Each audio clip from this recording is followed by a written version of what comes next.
Okay, test it. All right, we are good. What is up, everyone, and welcome to the Random Encounter Podcast, episode 123. I'm your host, James, and I'm joined by Ash Destroy 'em, Yo, what's up, guys? Phaneckswhy, What's up? What's up? and Bryant. Live from the Forbidden Lands. Where's my camera? Whatever. It is what it is.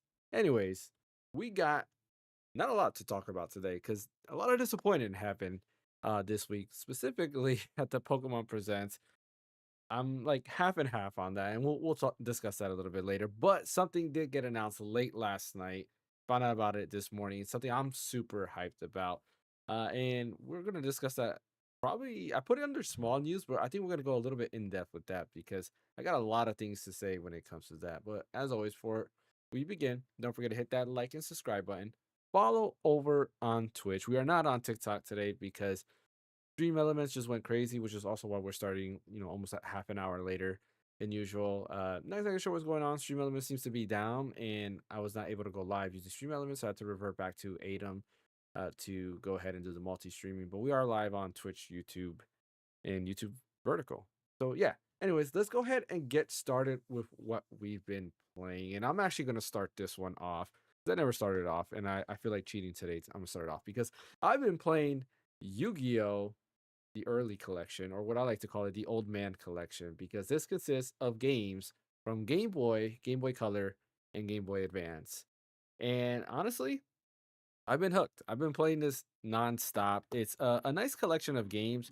What a lot of people don't realize is before the actual card game release, there was a manga of Yu-Gi-Oh! So when you go ahead and watch the actual anime, and it does the first arc, which is the what is it called? I can't believe I forget what the name of the arc is. Because Battle City is the second arc. The first arc is something Island. I don't know why I can't remember. Anyways, where you have to fight Crap. Pegasus. Yeah. Yeah, Or where they Pegasus fight and Pegasus. everything. Yeah, I forgot what the name What was of it it is. called? The But Dual Island? anyways, is it what is it? Is it Dual Island? I mean, that would make sense if it's called Dual Island. Maybe that's what it was called. I don't remember. But anyways, you'll notice that in that arc, the rules don't really apply. They're kind of just doing anything to get through. And that's because the card game didn't really exist at the time. There wasn't the actual card rules that we have today. In Battle City, that's when the card game was already available. So they tweaked the anime to now mirror the card game and have the same type of rules as the card game, minus Yuki cheating by always getting the right card at the right time. But he's a protagonist, right?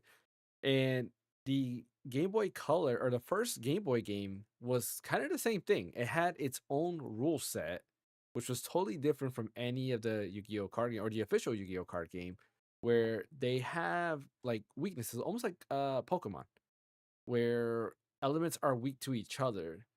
So you can beat another card if you have higher attack points, or you have higher attack points compared to their attack or their defense points. But if you had a card that was the like opposite element, or the element that is strong against the other card, then they automatically lose. If you ever play Yu-Gi-Oh! The Sacred Cards, which is what I'm playing, that's a GBA game. They reverted back to kind of that format, and it's pretty neat. It's played like Yu-Gi-Oh! So you got attack card, you got your monster cards, you got magic cards, trap cards, and all that other stuff. But it has also that, like, I don't want to say rock paper scissors element, but I guess you could call it rock paper scissors, where like thunder beats water, and water beats fire, and fire beats like forest, and so forth. So they have that element, and it's pretty fun because you can have a good card set with like strong attack cards. But if you go ahead and let's say you have a whole water deck, and a dude has a weak thunder card, that thunder card is gonna whoop you no matter what. It's an instant kill. But anyways, there's a lot of fun games there. There are also games there that mirror the actual rules, which is nice because it goes back to when the rules were a lot simpler. There weren't crazy cards that have all these crazy effects that do all these crazy chain moves. That's another thing I do like. It just brings you back to a simpler time. But overall, I'm happy with the collection. I think they did a pretty good job. I hope it sells well because I think the most unique Yu-Gi-Oh games are the console games, where outside of the Xbox game, which was basically a Yu-Gi-Oh simulator, The other ones are different. My favorite Yu-Gi-Oh game is Falsebound Kingdom, which is an RTS game, or RTS slash turn-based game. And the way that works is you're on a map, you move your monsters, so you control up to 3 monsters, and you kind of like find and recruit monsters on the map, or if you beat certain characters, they'll give you their monsters, and so forth. And when you're on the map, you move your monsters, you direct them different areas, but you're controlling characters from the Yu-Gi-Oh anime, and each of them are like commanders, and they each have 3 monsters, which is kind of cool. When 2 commanders engage, then you have a 3-on-3 fight, and it's turn based at that point, where you go ahead and attack. You have different moves, you have special abilities, you have items to recover your monsters and so forth. So it was a pretty cool game. It was different at the time. The only negative I have for that, if anybody ever tries to go ahead and play this game, is that it is very slow. Like the animation is ridiculously slow. I would recommend just shutting off. I don't know if you can. I think you can, but if you can shut off the battle animation, shut it off, because it takes forever for the battle animation to go through, and that is the biggest turnoff in that game. Is the battle animation sucks. But other than that, the game is Weren't fun. you Like streaming this? uh, that one, I don't think I streamed that. I had it I in my. thought you streamed something Yu-Gi-Oh on Friday. I did. I was streaming the Sacred Cards. That's the GVA game. So that one's the one I was telling you has like the rock paper scissors elements. But the Falsebound Kingdom I have yet to stream. It has been in some of my videos. Fun fact, the videos that I have put that in, I do get comments asking what game is that, because people, see the turn-based RPG aspect and oh, what game is this? So that is Yu-Gi-Oh! Falsebound Kingdom. But yeah, I'm excited for this collection. I'm gonna continue playing it. I'm probably gonna play it tonight. No, I'm just kidding. I'm gonna play something else that we're gonna talk about later on tonight, because I made sure to get everything I needed ready to play that. But Van, let's go to you. What you been playing? I've been playing. I whipped out my 3DS just because wanted to play some 3DS games, and I wasn't too thrilled with how Citra and Lime 3DS has been running with some of the other games, because not every 3DS game runs great um with Citra or the emulator. So I've been playing Pokemon and Mario and Luigi. I think it's called Dreamline. Dream Is that what Team? it's called? Dream Team. Mario Yeah. and Luigi Dream Team. I think that was Ash. I think Ash. Didn't you like that game? Oh, Mario and Luigi Dream Team. Yeah. That's one of the few Mario and Luigi games I haven't played yet. Funny Oh, enough. I thought Yeah, for some reason you'd like that. oh no, I would like it. I just never got the chance to play it, but I'm pretty sure that game is fairly good as well. What else you been playing? Yeah, that's all. That's all I've really been playing. That's it. Yeah, just trying to get back into Pokemon since the Pokemon Day, Yeah. thing came out. Funny. My son today was looking for his 3DS because he wanted to play Pokemon X. Randomly, he's like, Dad, where's my 3DS? I want to play Pokemon X. I'm like, I don't know. Like, you gotta look for that. But yeah, I'm with you. I've been wanting to play classic Pokemon, but I've been stuck on this beauty. I forgot to show this off. It comes with a card that hasn't, according to this, hasn't been sold since it came out originally. It's a Harpy's a light, kind of like.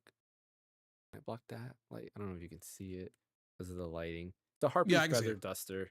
It's a good card. Basically, it destroys all spell and trap cards. Very overpowered. Ash, what have you been playing? Well, I got one of them on my Steam Deck right now.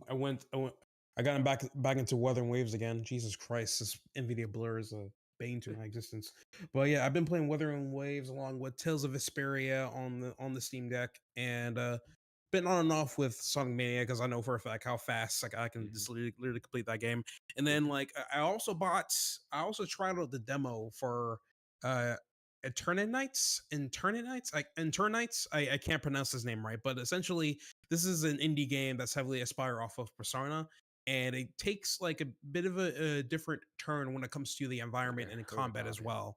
Yeah, you might have it kind of blew up for like a minute, and then like it kind of died down for a good while. And the deluxe edition is on sale for like $16 or something like that, so you can get the Okay, I know what game that is. Yeah. Yeah, so I decided to play the demo, and I didn't really realize that some of the actors that I know of are in this game. So for starters, if you guys know who Alejandro Saab is, he's mainly the new guy that's voicing as Akihiko from the new Persona 3 series. He's voicing as one of like the best buddy characters in Internet Knights. I can't pronounce the name.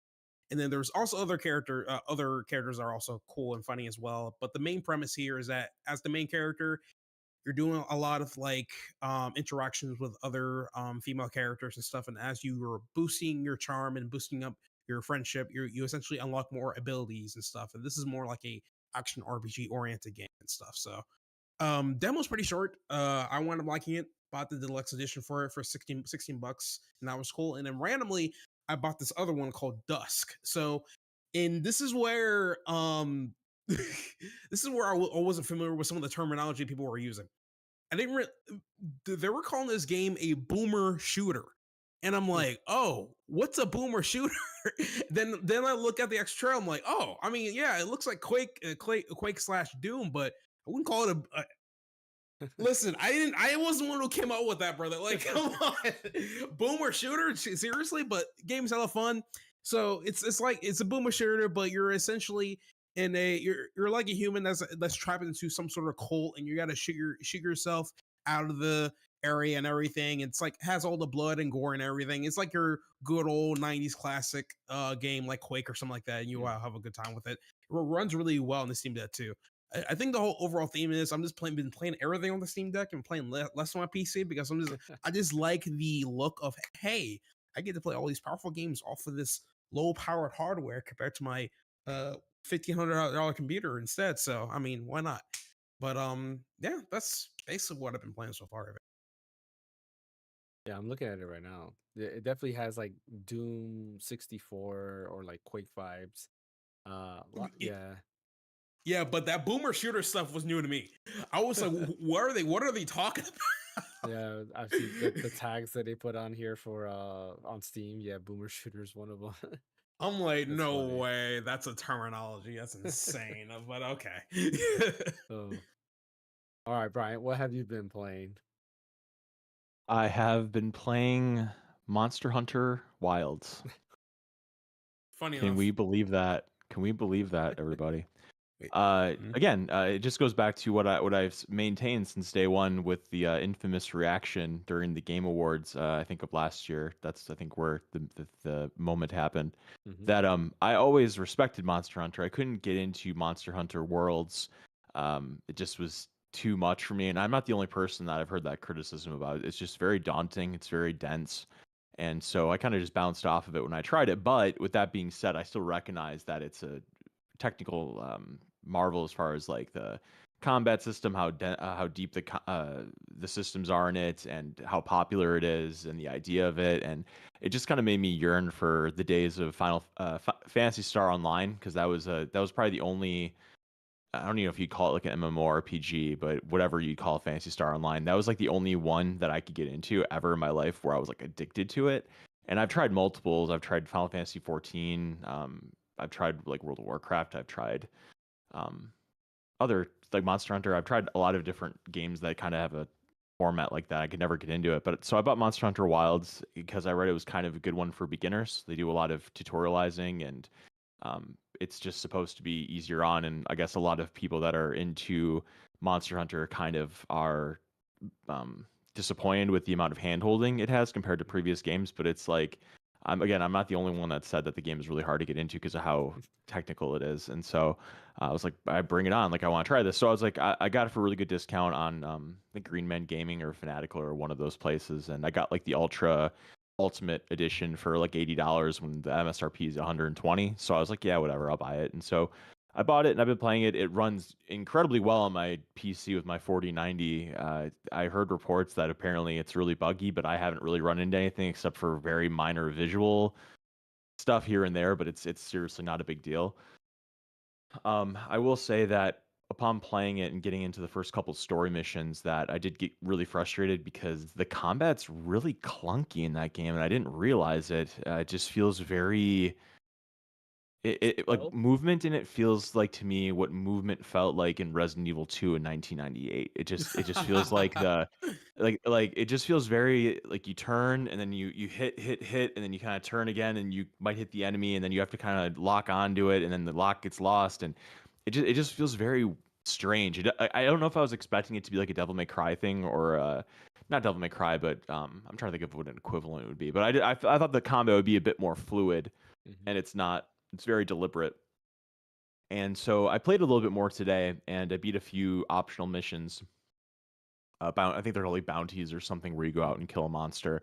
And by the third one, I think I was starting to get it a little bit, but it still is a really dense game just between the armor upgrades you can do, the weapon upgrades, the palico upgrades, getting different stat boosting food and being able to summon people to your game and all the different ammo types and different main items you have. It just there's lots of systems upon systems upon systems in it that I can definitely see newcomers bouncing off of because I came a little close to bouncing off of it, but I think I'm starting to settle in a little bit.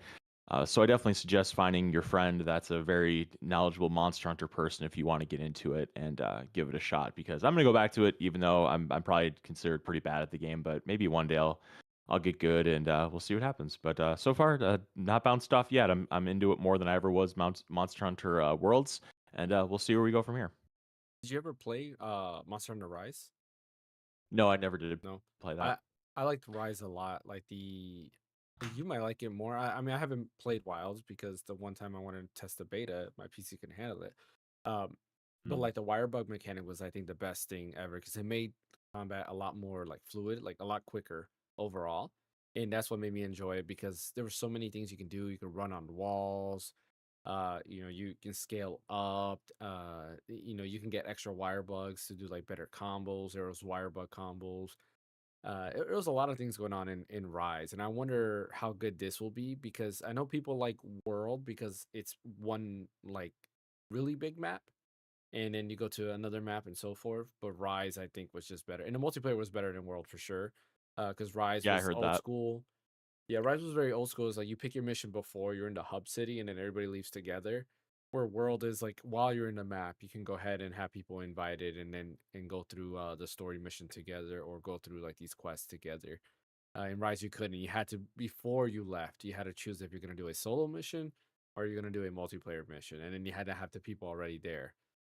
Well, actually, no, that's a lie. You don't have to have them there already. Once you start a multiplayer mission, they can join after that. But you couldn't do both together, if that makes sense. Um, Gotcha. yeah, Yeah, I haven't really played multiplayer, yeah, I think I will eventually. mhm. And then also one other thing I started playing is Gravity Rush 2 because I platinumed Gravity Rush finally, and Nice. I started Gravity Rush 2, and man, Gravity Rush 2 looks so good compared to Gravity Rush. Like Gravity Rush is fine. Like it's fine. It's a PS Vita game, so it's a nice remaster of a PS Vita game. But when I turned on Gravity Rush 2 and you just see the animations of the main character Cat and Hmm. how colorful the city is and how much more populated it is and all the Yeah. items flying all over the place and fruit and um, balconies with people on it and stuff. It's just a lot more detailed. So I'm very much enjoying that and the quality of life aspects that game I, brings. So I'm into that too. I will tell you my only negative to Uh Gravity oh, Rush 2 is the main theme in Gravity Rush 1, like the main town. That theme is it just was so really good. beautiful. Yeah, and Yeah, Gravity Rush 2 unfortunately does not have a track that's as good as that. Because that that theme track is is, really good. yes, like, part of it again, it could be my nostalgia because me playing it on the Vita, and the situation I was in while playing it, like, tougher times, right? And that kind of like hits me harder. But when I hear that song, I don't know, it just makes it like, I don't know, it's just so good. I I think love it. objectively it's really good. I mean, because I played it for the first time, 2 weeks ago, and I Right. recognized right away. I was like, wow, this just sounds like something out of a Ghibli movie, Hmm. or just sounds very whimsical and beautiful. It fits the mood of the game very well. Like the rest of the music in the towns, like they're good, they're Yeah. serviceable. But that you're right, that first town that you're in the game, that song is just gorgeous, and it Yeah. keeps on loop. And I'm like, that's fine. It's really nice. Yeah, such a good game. Definitely play. I hope there was rumor that there was going to be PC ports sometime soon, and Mm. I hope, but I don't think those rumors are true because we haven't heard anything since. I would love for them to get ported to PC because I would buy them day one. They're really good games, and I would definitely buy them day I'm one. so shocked at how good it is. Like, Mhm. I always heard it was a good game. I'm like, yeah, I'm gonna play this. It'll be fun. It'll be a nice little thing to play on the side. But I got into it, and I'm like, this is just really solid. The movement is really original, and the combat is pretty good, and the story is just kind of different and cool, and it's very fresh in some ways, and it's definitely better than I thought it was gonna be. It'd be a good like anime, honestly. Weren't they Hmm. working? Now that I think about it, weren't they working on an animated Yeah, movie? They announced that a long time ago, and we haven't yeah. seen I don't anything know. since. I don't know if it's a movie or a series or if it's anime. I'm not sure what the media is of it, but yeah, they are Yeah, doing something extracurricular to Gravity Rush besides the games. I don't remember what specifically yeah, it is. yeah. Because Gravity Rush, the setting remind me a lot, and I don't remember which one came first. I think Gravity Rush came first, but watching like Legend of Korra, like the beginning setting of like her being in the town and stuff for the first time, it reminds it has like Gravity Rush vibes, right? You know, they're different, yes, but I don't know. There's just something about it just reminded. It could be the setting too, like where the towns and the people and the dress up or the get up and everything kind of looks similar. But yeah, good game, good game. Love me some Gravity Rush. I don't think Gravity or Rush 1 or 2 are going to get ported to PC, mainly due to the fact that Japan Studio is already gone. So Yeah, I'll be surprised if they still have the source code or something. man, don't break my heart, man. Don't break my heart. Hey, They gotta. listen. Hey, this is on Sony, man. That's all I'm saying. What Ash is they just need to spitting do, facts. what they need to It's- do is just leak the source code online so we can get a recompiled versions, just like we did get Sonic Unleashed recompiled. that Yeah, segue, I hate it. yes, yes. Sonic Unleashed, an Xbox 360 slash PS3 game, has been recompiled, which means there is a, well, not official, but technically official PC port. This was done last night. At least it was posted last night.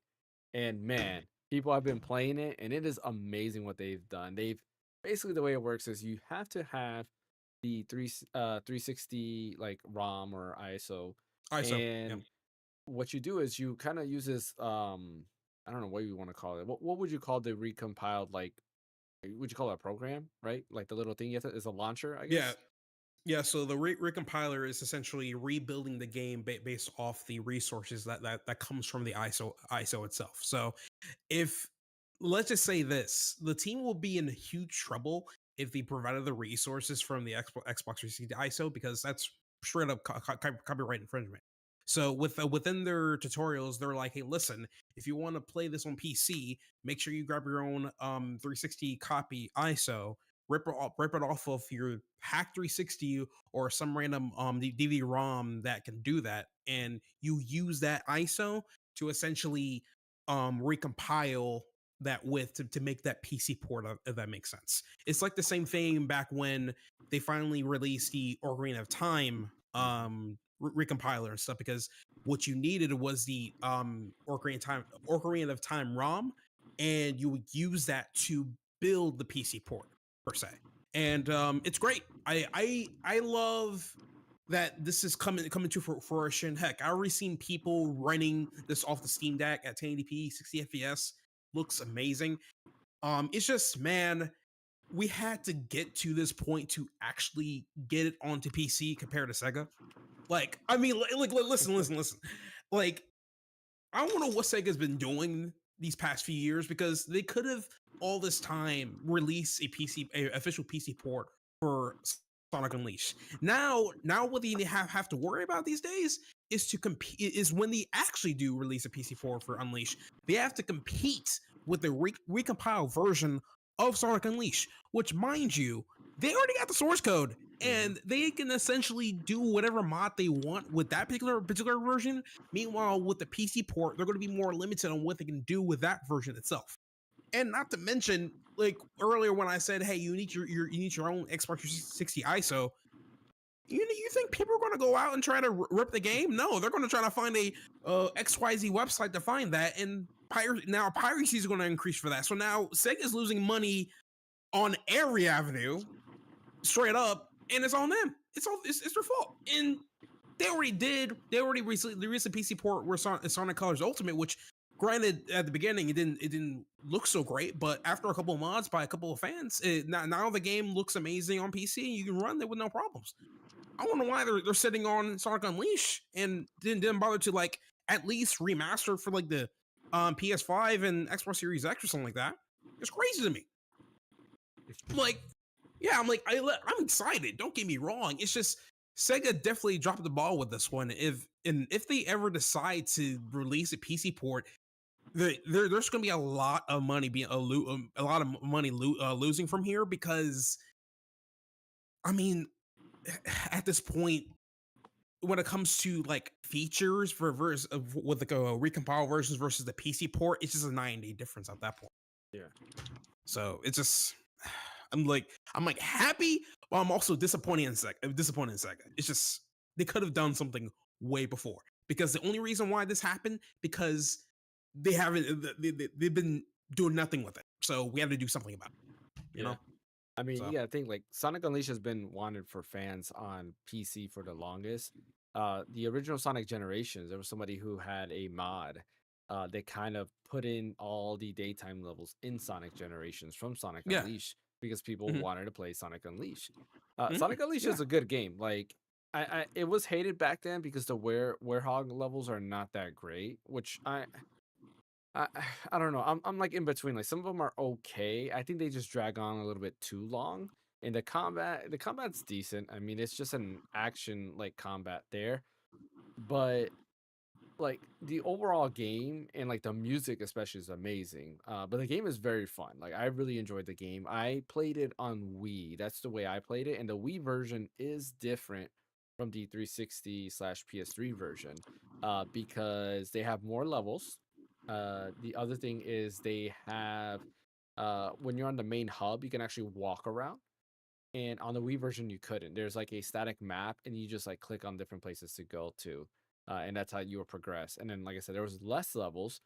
Some levels are completely gone, and it just jumps to like a different part.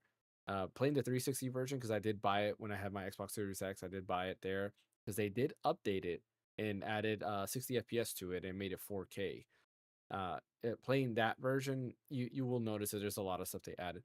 But the cool thing about this recompile port, this PC port, is that they added, of course, upscale, so you can upscale the resolution to whatever percentage. I think it maxes out like at 200 or 300% to 1080p. You can your frame rate, I guess it's uncapped frame rate, because the video I was watching showed it just says max. Like, that's the max it can go to. It can go to max. So I assume it's whatever refresh rate your monitor is. That's the max. But of course, you can set it at 60, 120, 144, 165, whatever your refresh rate is, which is pretty awesome. It's a Sonic game, so the higher the frame rate, the cooler it'll look. You can change like the blur intensity effect, which is nice. When you do your speed boost, it blurs out like everything, and you can make it even more intense if you wanted to. And there's a bunch of other different settings you can mess with in the game, which is pretty awesome. Like, there's a lot of stuff they got going on with it. I'm excited to dive into it. I have all the files set. There is a GitHub you can go to for the recompiler. I accidentally closed it out because I was going to mention it on this stream, but I would highly recommend for sure giving it a try. Has anybody here played Sonic Unleashed except for me? Or anybody else? I played it both on the 360 and PS3, but never on the Wii though. But yeah, the Wii's a little bit different version. I would download I would put the Wii version on the Steam Deck. I would put it on the Steam Deck and play it. Oh yeah, I'll give it a shot. It's different enough, I would say, that it's worth, because the levels are different. The level layouts are different, even though they're the same levels. The layouts for both the day and the nighttime are different, which is nice. I would say that I definitely enjoy a lot of my time with Sonic Unleashed. Don't get me wrong. I just feel like they should have did better when it came to how you explore the levels as Sonic the Werehog, because I feel like when playing as him, he feels a lot more sluggish. Yeah. For the most part, when you get into combat, it's a lot of fun. And the thing is, he has a crap ton of combos you can just whip out of, like, as you play more of them. It's just, The only thing I wish is that if they should have took advantage of his stretching abilities, make him like similar to Luffy in a way where he can just like literally stretch his arms and just like swing himself throughout the city or something like that. I think that would be a lot more fun. Or if they can't do that, they should have something to like similar to Sly Cooper. If any of you guys have played Sly Cooper before, where when you're playing as a gentleman thief, you're practically just going from one building to building. You're on ropes, traversing across and everything. I wish there was something more to his parkour abilities and with the warehouse side. Yeah. Other than that, I feel like the game was overall amazing. The CGI was all. I feel like the CGI to me was like the best in Sonic Unleashed for some odd reason, but the voice acting too. Like I in my opinion, like no offense to any of the other Sonic voice actors, like Roger Craig Smith or I forget what the first Sonic guy's name was. Sonic Ryan Adventure, Drummond. I mean. Jaleel White. Ryan Drummond. Well, Jaleel White too. I like his. He's special. Oh yeah, for Sonic Underground, of course. Yeah. Who's not going to forget about Jaleel White? Yeah. The guy from Steve Urkel. Yeah. Family Matters. What's his name? Ben Schwartz. No, not Ben Schwartz. I can't remember his name. He basically he did Sonic Unleashed. He did the Sonic X anime. And like all right. Let me think. Yeah, Jason I know Griffith. Jason Jr.? Griffith. Yeah. Yeah, Jason. I think it's Griffith. Jason Griffith. Yeah. I like his like Sonic, like just his "Here We Go," the way he sounds when you start the line or the stage. It's just like it sits in my head. Like I just say that all the time. But yeah, I think he does a great job as Sonic there, and moving his voice from Werehog Sonic to Sonic, and also he does Shadow's voice in Sonic X. So like he has a pretty big range. Because when you hear Shadow, it sounds very similar to the OG Shadow, but it's not. He was doing both Sonic and Shadow, which is kind of cool. Pretty good range, and it's kind of sad that I think his last game was, I think Sonic Colors, if I remember correctly. I think it could have been Sonic Free Riders. Was it Free Ride? Let me see. I think that game came out after Sonic Colors.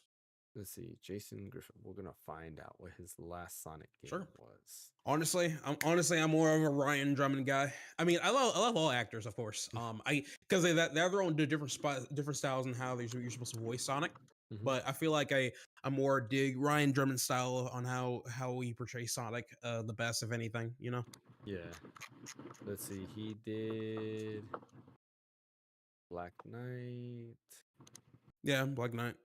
He did, I think Ryan Drummond did not Ryan Drummond. Jason Griffith did a good amount of Sonic games with Sonic. Literally, Oh, it's a good amount. He's in Wulong Fallen Dynasty.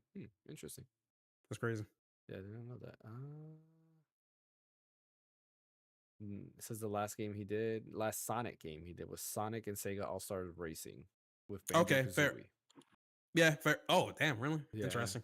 Yeah, the Black Knight was the last game, so he didn't do Colors. I thought he did for some reason. Oh yeah, that was Smith. Yeah, that was Roger. Yeah, so that was the last one. Yeah, he's my favorite Sonic. Yeah, it confuses me why they like to switch up Sonic voices for the most part. I mean, like, don't try to fix that's not even broken. I guess I don't know, but yeah, like it's like back noise. Like if it's I don't know if it's like shooting or something, or I don't know. It sounds like something's in the background. I think it's fan. I'm not too sure. Yeah, no, I was saying like fan. It sounded like almost like it was Call of Duty or something like in the background. Yeah. Yeah. No. But but yeah, it's I mean, overall, Sonic Unleashed is a really good game. It's literally the first 3D Sonic game that introduced a boost mechanic. People keep forgetting that the very first Sonic game that actually introduced a boost mechanic was actually Sonic Rush. People need to play Sonic Rush. Extremely good game. I feel like I think that's the boss theme. Is it Sonic Rush or is it the other one? What? Which one? The Wrapped in Black? Yeah. Oh, Too Black. Yes. Yeah, Yes. Black. That's bro. Yeah, it's the same. It's literally done by the same composer that did Jet Set Radio. If you guys are a fan of Jet Set Radio, Sonic Rush is right there, bro. That theme's amazing. Yeah, it's really good stuff, and I think that's also the game that that show was Blaze's second appearance, I believe. Her first appearance, I think, was back in 06. And in her second appearance, she came back in Rush, I believe so. But yeah, fun stuff. Has anybody here played Sonic Rush except for Ash? 'Cause I've never played it. I just know Yeah, the I've played it. soundtrack. You played it? Did you like Very it? good. Is it? Oh yeah. How about isn't there a Rush 2, right? Yeah. I It's don't called think so. Is there? it's called Sonic Rush Adventures, I believe. Yeah. Oh yeah. I've heard that. Yeah. And I Gotta think play that those. one in particular first showcased that one character. I forgot her name. I think she's something the Badger. And then they try to reuse her again in future Sonic stuff, like Sonic Boom, the TV show. I forgot her name. Yeah, they barely use her these days, but yeah, that game is also fun as well. I liked it, but not as much as Sonic Rush. Sonic Rush just did it for me. I love it, you know. But Dix the yeah. Badger. Yes, the Badger. That's what I thought. I've never seen that character. You said, but they're in Sonic Boom. Yeah. Oh, what's the character's name again, Brian? It's Styx. Styx the Badger. Styx the Badger. Okay. You know, Yeah. she kind of reminds right? I assume. Yeah, she kind of Yeah, reminds so me she- of the girl character from the mature Sonic the Hedgehog show from the 90s. Yeah, Princess Sally. Is Yeah, that her name? Sally. Yeah, the Sally one with the Acorn. metal Sally arm. Acorn. You're talking about the one with the metal arm. Yeah. Mhm. Yeah, Mm-hmm. that was a good cartoon. I liked it because of the grandpa being like a metal Sonic. Yep. Yeah, that Mhm. was kind of interesting. It's That was pretty a dark. gnarly show. Yeah. Because there was the kids version with like Sonic and the Chili Dogs and the Yeah. comedy and everything, and then you have the adult one on. Yeah, that was cool. It was Sonic fun. has a lot It of was good things. Like a lot of people, funny enough, like a lot of people don't like Sonic because they just see it like as a wannabe like Mario and stuff. But like Sonic has, they're all not every Sonic game has the quality of Mario, right? And I would probably, if I had to choose one, I would probably always pick a Mario game over Sonic.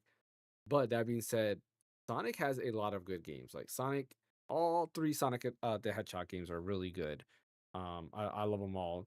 Pretty much the same. Like I can't really pick one over the other because they're really really good. But the DS games, like you mentioned, are really good. The Sonic Advance games are fun. I enjoyed those. those are really fun games. Yeah. Great modern take on Sonic the Hedgehog, basically. And then Sonic Adventure 1, amazing. I think Sonic Adventure 2, amazing. Sonic Unleashed is really good. Sonic Generation is really good. Yeah, I mean, except for Sonic Forces, I would say like Sonic's games are not that bad. Or in the Black Knight and was the Secret of the Seven Rings? Those two suck. But What about the RPG, the BioWare one? I've never played it. We did a thing on that where I mentioned Sonic that. Dark. Is it called Sonic Dark Chronicles? Yeah, Dark Brotherhood. Yeah, Dark Brotherhood. Sonic Yeah. Chronicles Dark Brotherhood. Yeah. That one, yeah, I've never played it, but I know like Game Informer gave it like a high rating. A lot of people said it was really really good. I do got to play it. It was on my list to go back to and play because my brother played it and I know he liked it. And I've only kind of saw a little bit of the gameplay and that's about it. But he played it and Yeah. he really liked it. That's the one game that like when I was trying to search for like another Sonic game, I keep passing it on the shelf in GameStop. That I will definitely pick it up eventually though, because I did hear a lot of high acclaims for it too, which is unfortunate because like if the game had a good reception, then why not make a sequel? Maybe because BioWare probably owns rights to it. Maybe I don't know. Who knows? Who knows? Collaborations like that are always kind of iffy because it's like, who has the rights to what, and do you have to pay BioWare to bring it import it to like a modern platform? Like who knows? I would like to get that, but yeah, the recompile is called Unleashed Recomp by Hedge Dev, Hedge, and that's -dev. And it's on GitHub. So if you just put it, if you type in probably like Sonic Unleashed Recompile or Unleashed Recomp, it should probably pop up there. And then, yeah, you can download it. And then, of course, like we mentioned earlier, you need the ISO and you're good to go. A quick note to mention, they did say that you do need the ISO has to have the update and the DLC. If you don't have the update and DLC in that ISO, then apparently when you get to Jungle Joyride Act 1, it'll crash. They're working on a fix. It's on their GitHub, so when you go to download the recomp, it'll say they're working on a fix. But you do have to go ahead and get that. But there is a way to get it. You can just search it, Google it. It's available. I have It's it. somewhere. Use It's your somewhere. internet skills. Use your Yes. Yeah, Use your Detective Pikachu skills. Use your And- use your refined research. But there You learned in is middle school. there is a way to get it, and we'll leave you with that. I will be playing it, and I'll give my thoughts next week, which I know my thoughts are going to be like it's amazing because Sonic Unleashed, in my opinion, is an amazing game, really really good. And it sucks that Sega didn't do that because I would have thrown money if Sega announced a Sonic Unleashed HD or remaster, or whatever the case might be. I would definitely. You and six other people. No, I'm sure a lot more people would. Oh, It's a a good lot. No, game. I'm Yeah, just kidding. Yeah, I'm just saying they are losing a The- crap ton of money. The ever since soundtrack this in release. Sonic Unleashed is a 10 out of 10. All I gotta say is like, I mean, Oh, Sonic games are yes. a lot of the times Sonic games are 10 out of 10 soundtracks, but this one in particular has such a good vibe. Just the first area, Green, or not Green Hill. What is it called? What is the first? Don't forget Mill. it. Yeah, Yeah. Windy Mill, whatever. Zone. Yeah. It's been a while, so it's Yeah, all good. such a Same for me. good song. Very. There's a popular. lot more decompiled games than I thought there was. Is there? Oh yeah, especially Yeah. in N64 side. Don't get me Yeah, I started. know on that. there's Now, the thing- Mario. There's Mario, Ocarina of Time, Majora's they Mask, even- technically. Yeah, they have a playable version already from the same guy that did Ship of Arcadia. So Yeah. he decompiled that. Bro, I But want there's a. Star Fox 64 is on Oh there. yeah, I forgot Oh, that yeah, was that's- recent too. Yeah, that's recent. Yeah. That's recent. Apparently, Metro Prime's and Alpha on a decompile. I for know it's all. GameCube. I know we're almost done with Banjo Kazooie, which I'm Yep. I'm dying for that one. There's one for that. There's Legend of Dragoon as well. Really? Yeah, That is, I Like, I did just- not know that. yeah. I just Googled PC port decompile, and it just pulled up a list of like Legend of all these Dragoon would games be that pretty are- awesome. it's playable. It says playable, so they're probably still working on like Yeah. all the bugs and stuff on it. But That's pretty it's interesting. I'm just, bro. It's just if the rise of decompiling becomes like popular and stuff, then yeah, there's going to be a lot of problems for certain companies, because at this point, bro, if you're not doing your job, then we're going to be doing stuff like this. Just do your job and get your money. Like, you're a business. I mean, you know? Yeah, the only thing I can think of is like some of these games have certain music in it, right? And some of those can be licensed. Yeah. And if those licenses expire, they may not want to pay the money to relicense the music. That's true. I mean, if that's the case, then they can just pull a GTA San Andreas where they use different music instead. Yeah. or something like But then Yeah. they're gonna have to.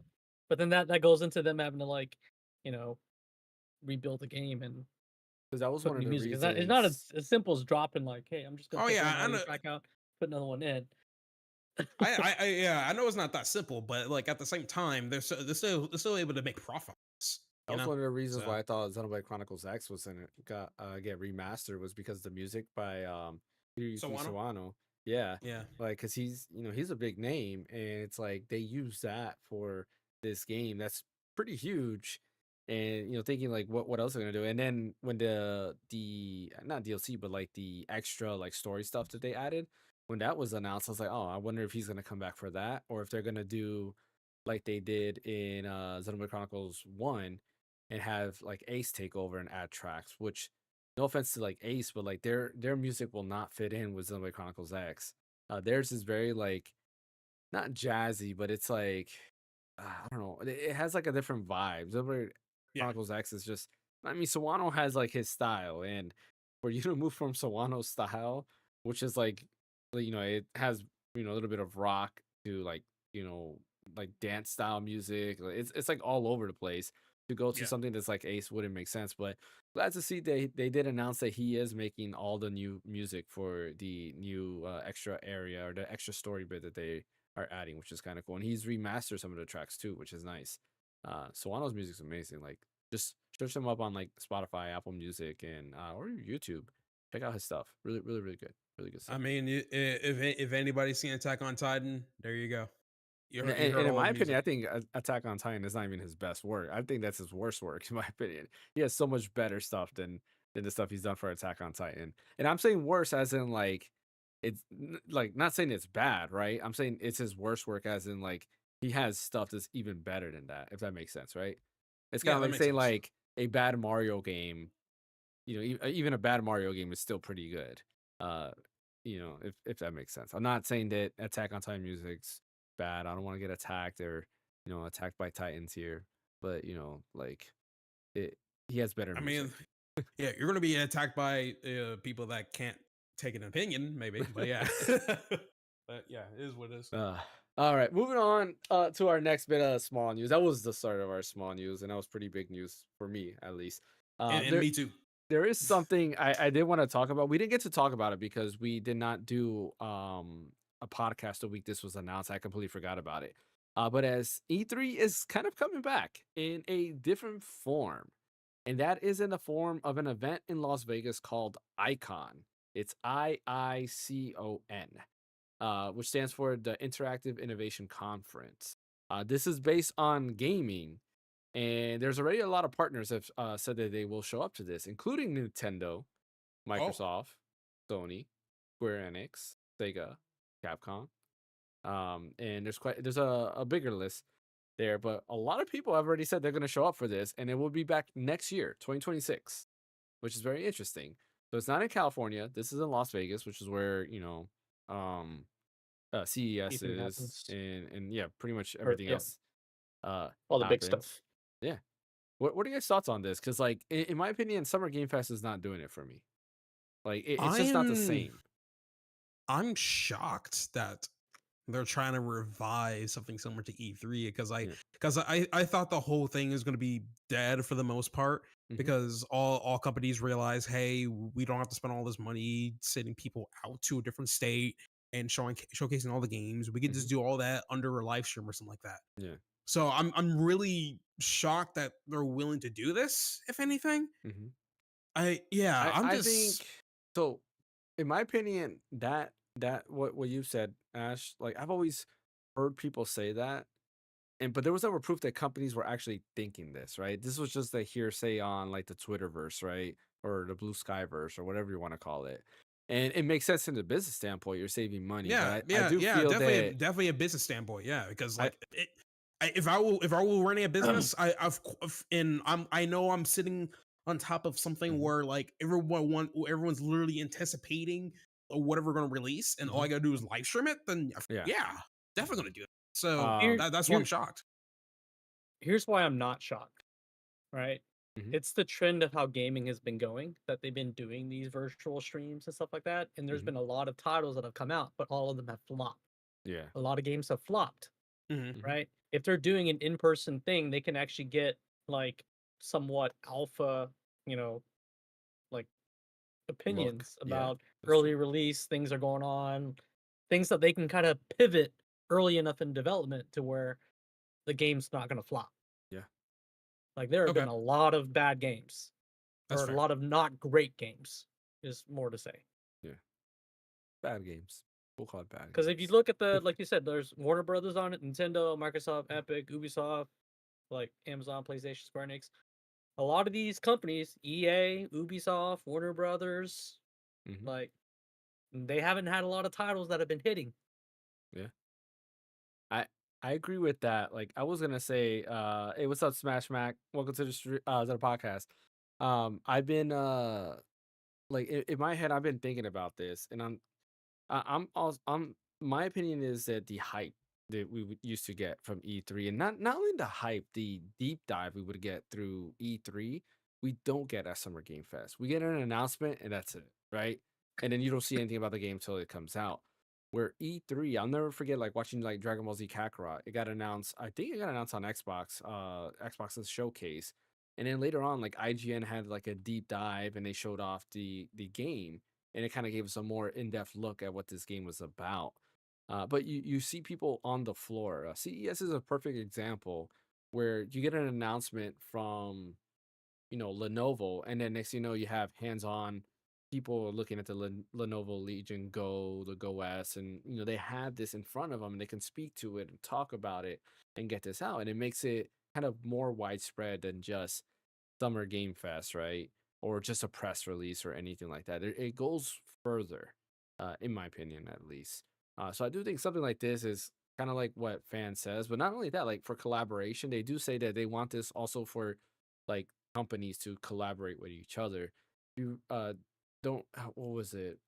was it Star Fox? I think the original Star Fox or Star Fox 64. One of them, I think the original way it started was a collaboration.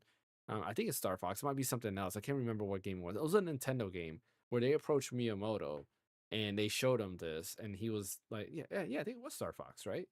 Um, I'm almost positive it was Star Fox, and they showed him this like concept, and Miyamoto was like, "All right, let's go ahead with it," and stuff like that. You can't get that without a E3 like presence, in my opinion.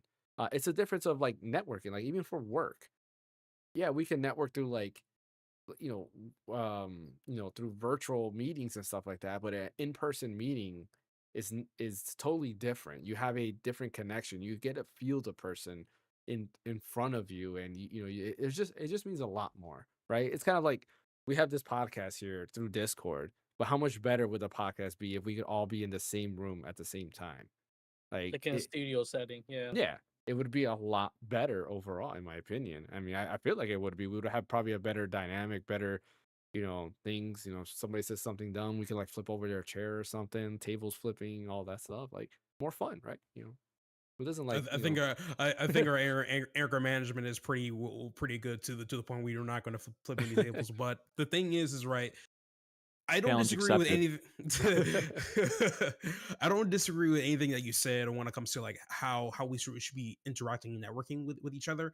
It's just that the way I'm coming from this is mainly just dollar to dollar business perspective, right?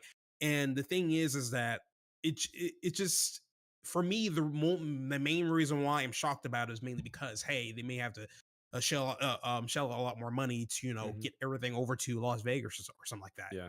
And I prefer none of the stuff to be live stream or something like that. I want to be at the floor, look at the new stuff, have freaking back in the day freaking Reiji Fils-Aimé showing off the new thing on with Iwata, Shigeru Miyamoto and stuff. Everything was just magical. I love that.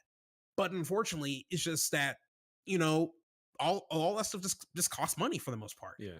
Well, and think of it this way. All the marketing money that they're spending could have been applied to this. Yeah. For example, how many freaking Wilds games, Monster Wilds have we seen on showcases? Too much. Exactly. They actually they have to spend money to the showcase, like the people running the showcase to promote, right? That's all marketing money. Instead of doing it all on that, they could have done a show showcasing it in hand with the person in front of them, explaining mechanics, going over the story, how the game was developed, building the hype, and then that's it. You don't have to see it every single freaking time a showcase comes out. You're telling me. It's just money that they're already spending. This way, they're just reallocating it in another way. Spending it better. Yeah, that's fair. More wise. Yeah, more efficient, to be honest. Like that's just like I don't want to see the same game over and over again, man. How many times am I going to see this trailer? I mean, I'm excited for it. I mean, one day we'll all be able to go over there, and then we can see all this in person. Shoot, I want to. That's the dream. Not one day. I'm going over there next year. I'm trying to see if I can get in there. But like, how much? Got it. Come on. Yeah, I think as of right now, I think. Let me find the website. I think they mentioned that it's only right now for It's not open to the public. It's going to be for people in the industry or like journalists and stuff like that. So all right. I think we qualify as journalists, right? We have different kind of podcast journalists. Jeff Keighley, you got me right, Jeff. Thank you. All right, I'm already. Let me see. I'm already confirmed to be over there next year. April 27th to the 30th is when they're going to do this. It's not even in June. What's Jeff not being invited to that? I wonder. I'm like, let's see. I'm thinking about this. Always like, what if Jeff Keel's not invited to the whole event? That'll be fun. I don't know. I'm trying to see if they say who it is for. Exclusive access. Honestly, I'm kind of dubious about this. Yeah. What's your take? Because I think that Jeff Keighley has kind of become the ambassador of these things. He's kind of the main show, the main show guy. What'd you say? I said, please don't say that. Oh, well, it's true. Like he's kind of like the the public facing aspect of what gaming presenting is. He's kind of like gaming's Ryan Seacrest, I guess you could say. He's just very out there and just very famous in the gaming world and everything. And I mean, and to be fair, like he is a positive arbiter. He doesn't have a ton of controversy around him. I mean, he's had a couple of little things like with not mentioning like layoffs and that kind of stuff, but Yeah. that stuff got tightened up eventually. And overall, I like him. Like I think he's fine or whatever. But it's just I think that anything that has provenance with gaming and like a presentation will have to kind of go through him because he's taken the mantle. And I just think this E3 like presentation, as much as I love it, as much as I have nostalgia for it, it's just a bygone era. It's kind of like how magazines used to be in gaming, like where you'd go to Barnes and Noble and there'd be 1,000 gaming magazines just on PlayStation alone or whatever, and you could buy it and just thumb through it and just see all the information. But with the advent of the internet and Twitter and how everything news is just available at the second it gets revealed, that kind of stuff just kind of is old and it's just not really relevant anymore. And so I just kind of wonder how relevant this is going to be. It's kind of like when they tried to resurrect G4 TV and it just totally flopped. I don't know. I don't know how it's going to go. I hope it succeeds. I hope it's the next big E3. I hope that Me they go too. back to that format, but I just don't. I don't think so. I think they're different though. Like G4 as your example, it's different. Like the median that G4 used to be, now you get it through YouTube, right? You all of that's there. Plus you have IGN and stuff like that, which also does videos and Nintendo Life and all that. So like we had because G4 there was no outlet, right? E3 it's still a little bit different. Like we have Summer Game Fest, but it's not the same. Summer Game Fest is just one presentation where E3 was multiple presentations. You had a Microsoft section, you had a PlayStation segment, you had Nintendo, you had you had it. Well, I guess PC. I think PC was Ubisoft. in the same area. Yeah, Ubisoft, EA, and so forth. Like, but not only that, there was stuff on the show floor. So you had people go out there and got to see. With Summer Game Fest, it's just that one presentation. That's really it. There is no show floor where you have people, journalists going to these booths like, hey, I'm here at the Nintendo booth.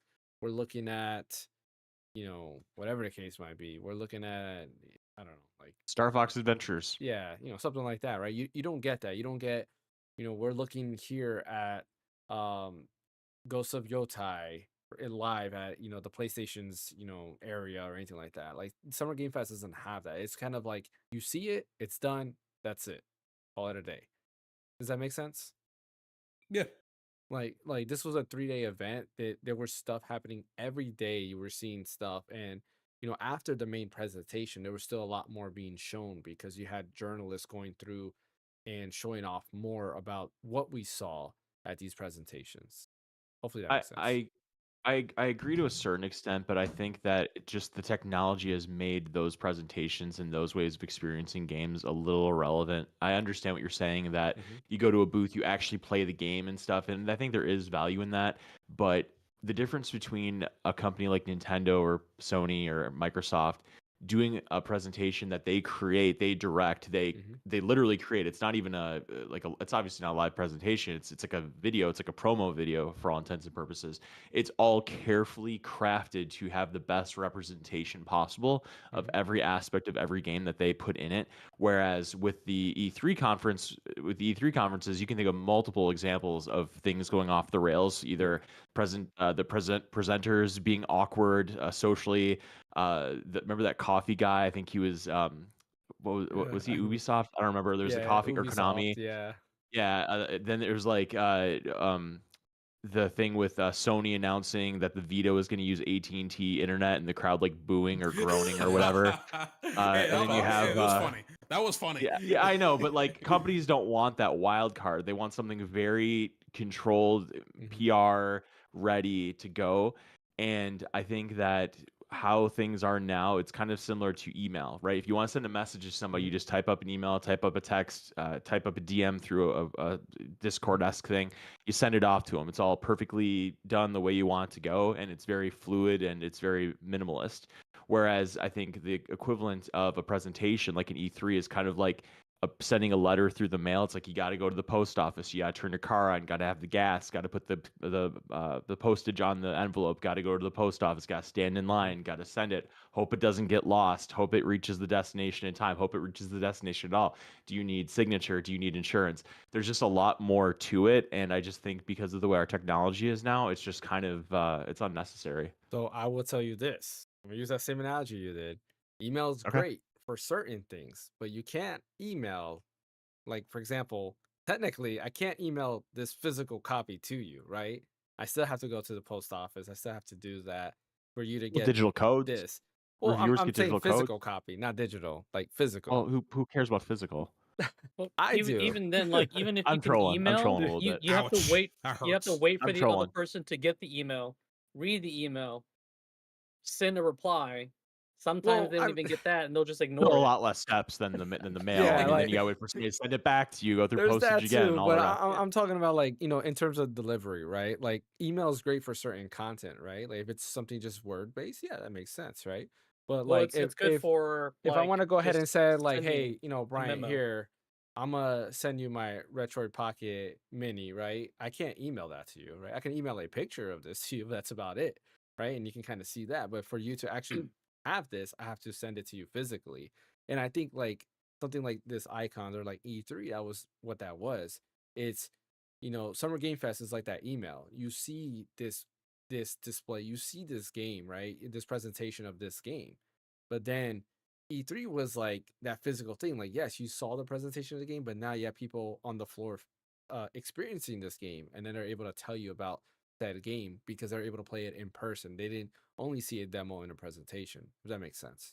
Does that make better sense? I What I'm trying to I get I at? understand what you're saying, and I think it really kind of comes down to a philosophical understanding of what goes into how you evaluate something and how you experience it. Yeah, Because if what's that thing you held up, the the Neo, what's Retro it called, Pocket, the Retro, the yeah, Retroid Retro Pocket? Pocket Mini. Yeah. The Retroid Pocket Mini. So I can watch videos on YouTube of gameplay of people playing on it. I Mhm. can see people review it, all the rest. However, you're right in the sense that I won't be able to feel like the Mhm. ergonomics in my hands. I won't be able to feel how the joystick feels, how the D-pad feels. Is it what Mhm. I like in a controller or a Yeah. gaming PC or a handled PC? So I think that when it comes to hardware and stuff like that, Mhm. maybe there is a relevancy to a presentation like that. But I Mhm. think for software and games, I think you can convey 95% of what you want to show and what's relevant, and the other 5% customer maybe can just experience either sometimes with those demos that get released, like either a beta or Mhm. one of those things that Nintendo used to do with like Bravely Default, where they release that first couple hours and then your progress comes over. Yeah. And I just think that I think there are some cases where you're right. I think that being able to have something in your hand does carry some weight, but I Mhm. think the way the industry is moving, it's just very fast, fast, fast. The Yeah. most baseline Mhm. understanding to as many people as possible.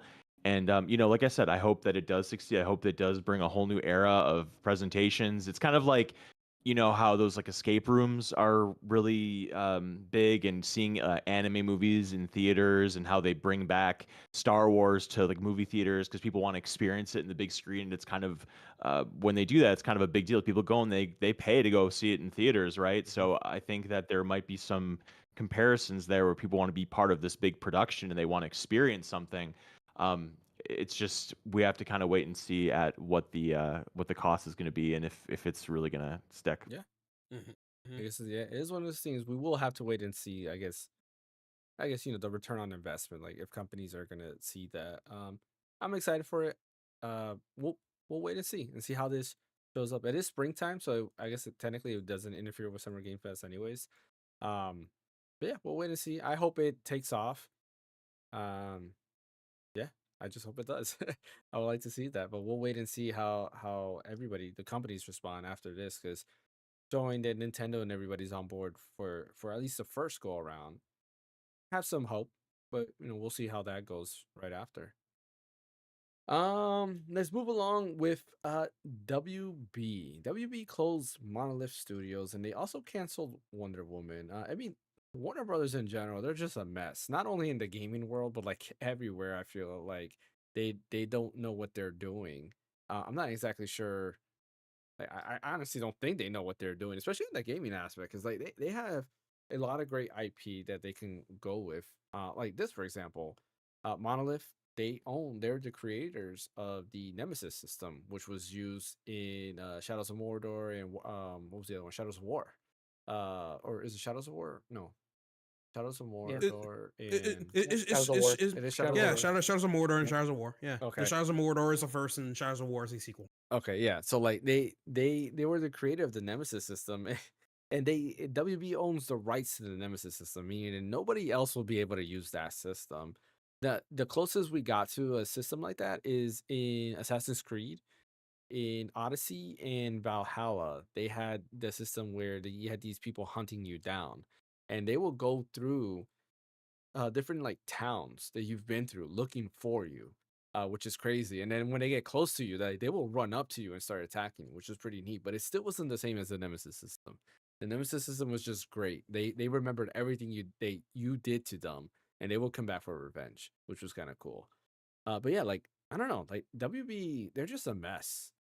They're a mess, honestly. You know, they bombed with Suicide Squad, which they took forever. And then, man, there was just Gotham Knights bombed. someone. Yeah, Gotham Knights was another one that bombed. I don't know what's up with them, man. And outside of gaming, I just feel like WB themselves, they don't know what to do. Yeah, Yeah. James Gunn took over the DC universe, but cinematic universe. But I don't know if that's gonna go anywhere, honestly, because Their, the new their Superman only hit was cool, probably but- Hogwarts Legacy. That's the only hit. Yeah, that's true. I forgot that was WB. Hogwarts Legacy is their only hit. Surprisingly, that was the number one game I think that year it came out, which to me that surprised me, honestly. Like it being that like popular, I didn't think it was going to be that popular. It also What Call game? of Duty, Hogwarts Hogwarts Legacy. Legacy. Oh, And, Hogwarts and, Legacy. and I think they're coming That out with a doesn't sequel surprise as me. well. Well, to me, like to outbeat like Call of Duty as like the most like bought game that year, that's a pretty Yeah, big but surprise. that game was the first time that you ever got that in depth in that world. And then Harry Potter is Mm, still true. incredibly popular. That's Call of true. Duty is Call of Duty. It's very popular and it's a great first person shooter, but there have been many Call of Duty games before. This is in Hogwarts, you're in class, you're going through the castle. I mean, I bought it. It's really quite special as far as how in depth it goes and everything. And I love that it was as successful as it was, and it's really a bummer that they just don't know how to manage their IP. I mean, though, I think the Wonder Woman game was an absolute mistake to go down that road, just because Wonder Woman 19, what was it, 88? Is that what it was called? Yeah. Or the 88. Yeah, movie. that movie was trash, absolute trash. And I really liked the first Wonder Woman movie, but that sequel was awful. And I think that until Wonder Woman redeemed herself with a new movie and they had something else to kind of pump up the IP, I just don't get who's going to be excited about a Wonder Woman game. I feel like it would have fallen on the same trajectory as Suicide Squad, Knights. Gotham Knights, and it would have been okay. Now it's Wonder Woman, and Yeah. that would have been another bomb. Yeah, I mean, I agree with that. Like, Wonder Woman. To be fair, Wonder Woman, I think, is an IP that you can probably make a game out of that would work more than Sure. Superman, right? Like Superman, I feel like Yeah. it would be hard to make a game. Yeah. It'll be like I don't want to say Everything's realistic, made 'cause out I of hate using that kryptonite. word, but yeah, exactly. You're fighting everything with kryptonite. That's the only way to make the game for Superman. But Wonder Woman, at least she gets beat up or can get Or go bruised through rings. yeah. Yeah, or go through rings, right? um, but yeah, like I agree with you with that. Like I do think that whatever, especially the way Oh. WB has been lately, I don't think they would have pulled out a Sur- good game out of Wonder Woman. Superman can get hurt by magic. He Okay, can get hurt by Yeah. magic. So Yeah, like yeah. Shazam and Black Adam can actually kill him. so we'll But, have like what one- that's- every That's also why Wonder Woman can beat him because her abilities are magic. so we'll have Yeah, but like every- Superman versus the citizens of Hogwarts or something like that. Like No, just a collab. Now that's your next It- Mortal Kombat crossover. yeah. Harry Potter that Mortal or Kombat. that or it could be like Superman like you could play an alternate version like freaking the Red Sun, like Superman Red Sun. Yeah, Great story. It's where he would land in Russia, where he was raised in Russia. I would became rather communist. have a Young Justice like game because Young Justice, at least Yeah. season 1 and 2 were great.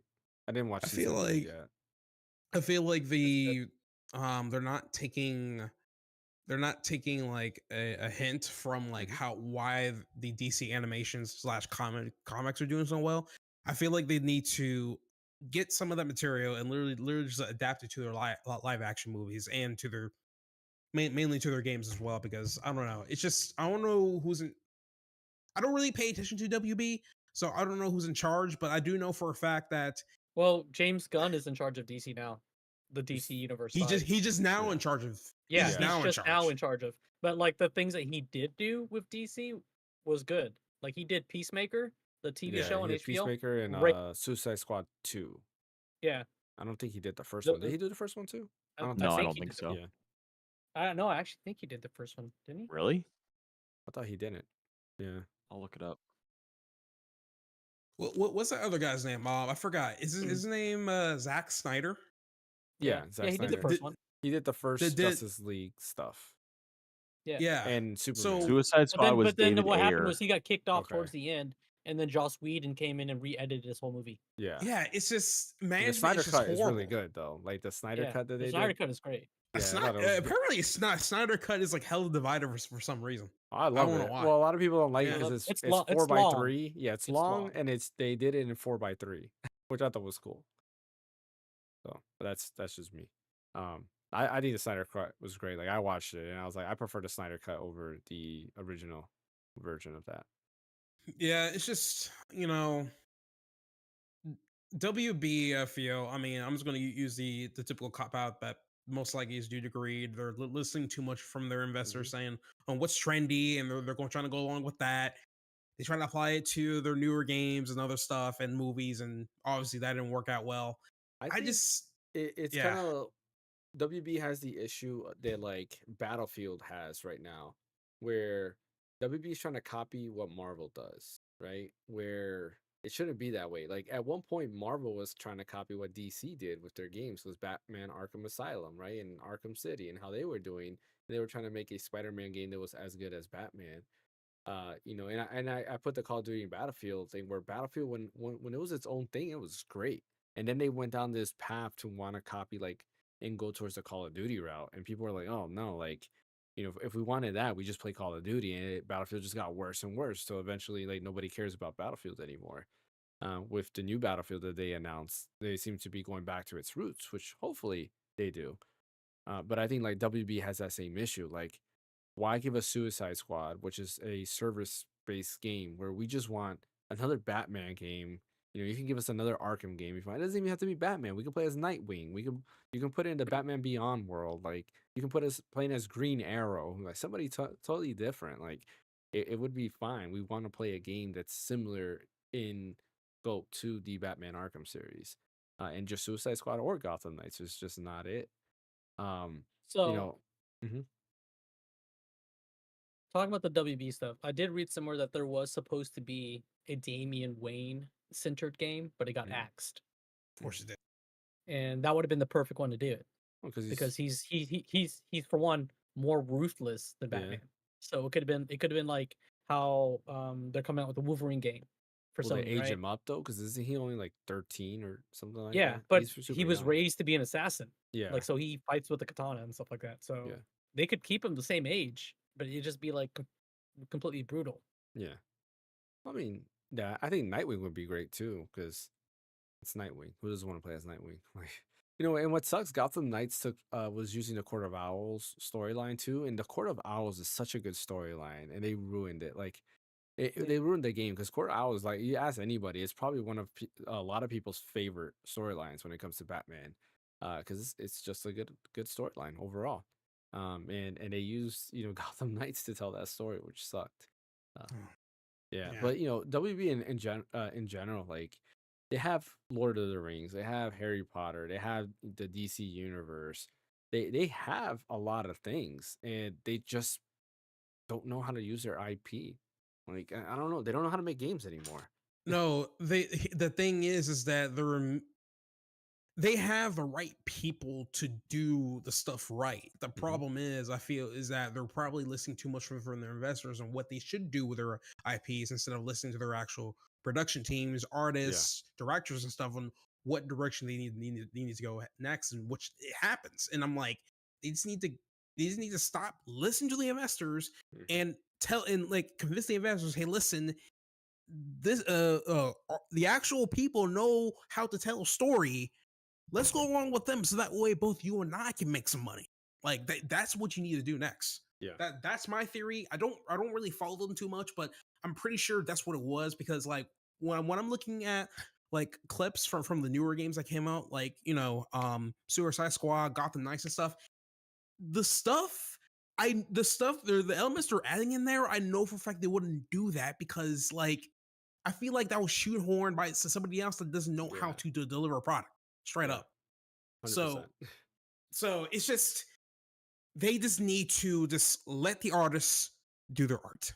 That's all they need to do. And that's if you want to make money, of course, which 1,000,000% it will happen. Like, and I say this because I feel like with the DC animation series and stuff, those are amazing. And I feel like the entire production teams have more control on how they want to deliver these series to their audiences and stuff. Same goes for DC Comics. DC Comics are also great too. Yeah. But like when it comes to interacting with Warner Bros, they're more restricted because they want, hey, this is like today's thing. This is trendy. We gotta shoehorn this into like a DC IP and see what happens, or shove this into a freaking Wonder Woman IP and see what happens and stuff. And like they're just mismanaging in how to deliver something. Yeah. And they just need to go back to the drawing board, be like, okay, what are we doing wrong? Guys, is there something that we're telling you that you feel like, yeah, we shouldn't be doing this in future releases or something? Like, they just need to actually start opening their ears and just, you know, start listening. Start listening and applying, you know? Just, dude, I'm afraid DC's gonna come out with a freaking version of Rivals, like Marvel Rivals, but a DC James version. Gunn did comment, said that he would love to have a DC version of Marvel Rivals.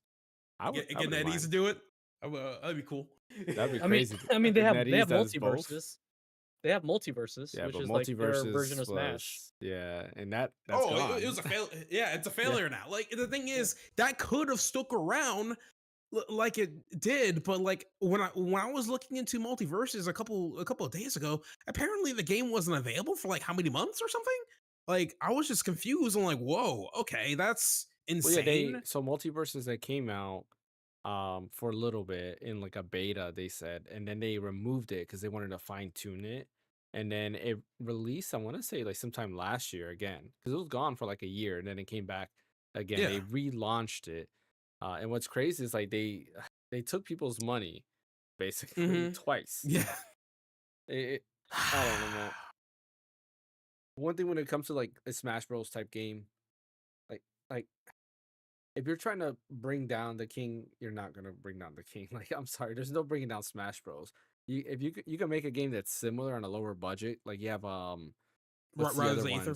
Yeah, like Rise Ether and stuff like that. You know, something like that can stick around still, but it's not bringing down Smash. They're just a decent alternative to Smash. If you're gonna try to bring a high budget game to bring down Smash, it's not gonna work.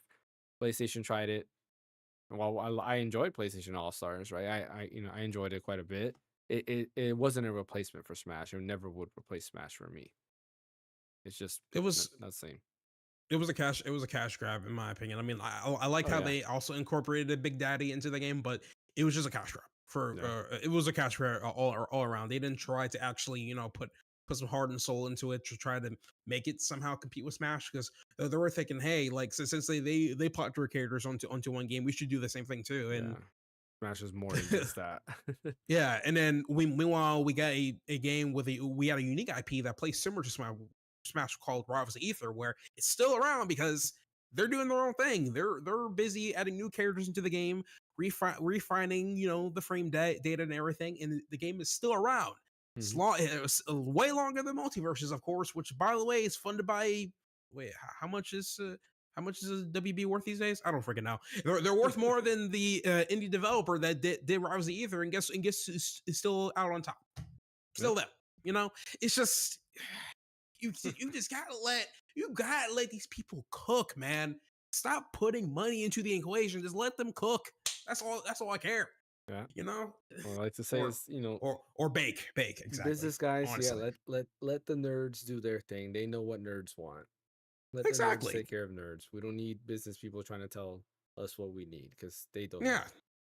They only know all they want know as all they do know how to do is make money, and that's mainly a big problem because all they know is money. They don't know the culture, so that's the problem.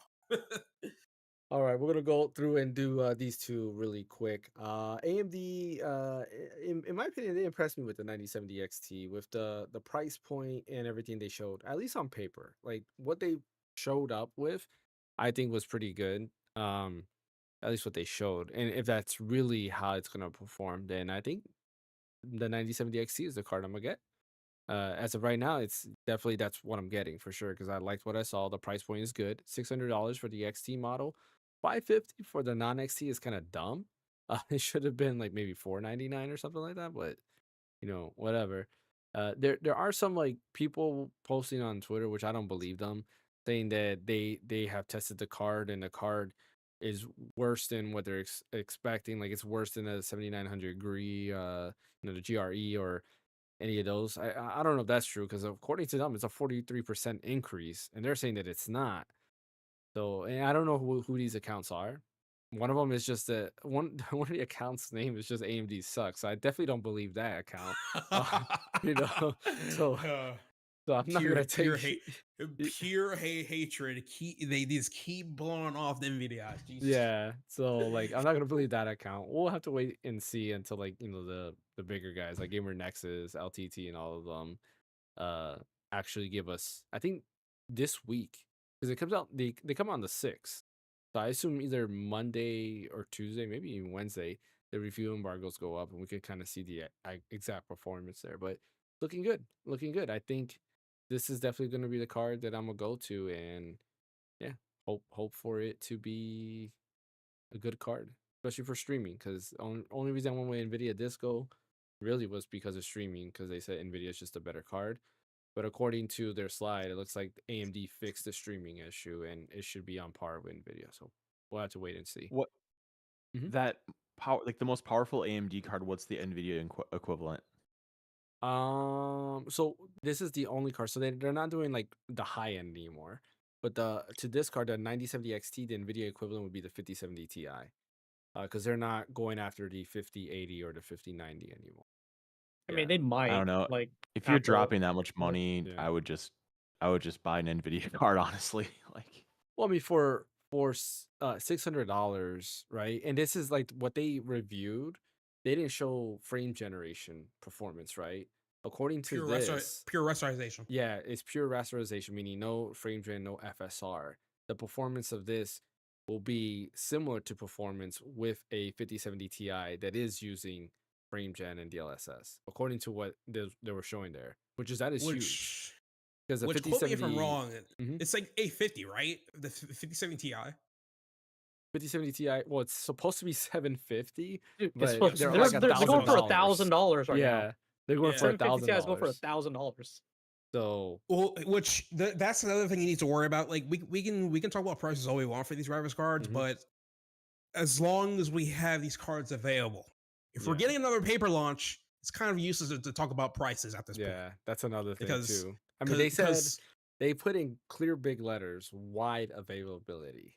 sure, I assume that means they're gonna have plenty. Well, sure. That and That's a AMD dig. doesn't really do like what Nvidia does. Like they don't do like a founder's version, right? Yeah. Well, they have They just yeah, they have they don't a- really do reference cards. They Yeah. I mean they let the manufacturers like do it all. Because if you look at Yeah. all the brands that they test, they're not a Nvidia branded or a Yeah. AMD branded like Well, they- founders editions reference card. It's just like something they grab from XFX or yeah. PNY or Like AMD, they one of those do have their companies. own cards. Like if you go to AMD's website, you can buy like an AMD card, but it's not for every model. And they did say Yeah. that I believe they said the 9070 XT is not going to have an AMD reference card to buy, like a founder's edition card. It's all going to be third party.